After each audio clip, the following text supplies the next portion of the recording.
सबक फिर पढ़ सदाकत का, शुजाअत का, अदालत का, लिया जाएगा तुझसे काम दुनिया की इमामत का। उम्मत का अक्सर हिस्सा अगरचे सदाकत, शुजाअत और अदालत और इमामत से मुनहरिफ है। शुजाअत के बदले बुज़दिली, अदालत के बदले जुल्म, सदाकत के बदले सफ़ेद झूठ और इमामत के बदले रहज़नी हमारा मुक़द्दर बन चुकी है। जहाँ शुजाअत की ज़रूरत होती है वहाँ हम बुज़दिल, कमज़ोर और डरपोक नज़र आते हैं, और जहाँ तवाज़ु आजिज़ी की ज़रूरत होती है वहाँ हम शुजाअत के आला मायार को पूरा करते हुए मज़लूमों पर जुल्म व सितम कुना नज़र आते हैं। इमामत और रहबरी चाहे उमूमी सतह पर हो या खुसूसी सतह पर, अगर रहनुमा और रियाया, आइम्मा और मुसल्लियान ने अपने मकामात और जिम्मेदारियों को समझ लिया तो फिर सुकून और फलाह और कामयाबी की राहें हमवार नजर आती हैं।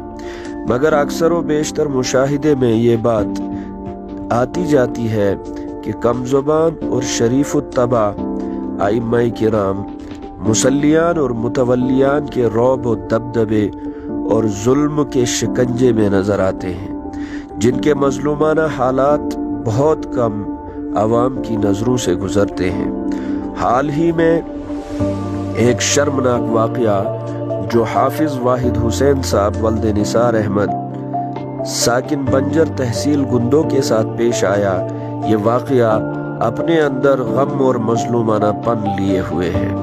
रमज़ानुल मुबारक में हाफिज साहब ने शौक़ व ज़ौक़ के साथ मुसल्लियान को तरावीह पढ़ाई। मुसल्लियान का इमाम साहब के साथ हुए इख्तलाफ में जब हाफिज साहब बीच में आ पड़े तो हाफिज साहब पर मारपीट करके जुल्म की ऐसी इंतहा कर दी गई कि कई दिन सदर अस्पताल डोडा में ज़ेरे इलाज रहने के बाद हाफिज साहब को जम्मू मुंतकिल किया गया।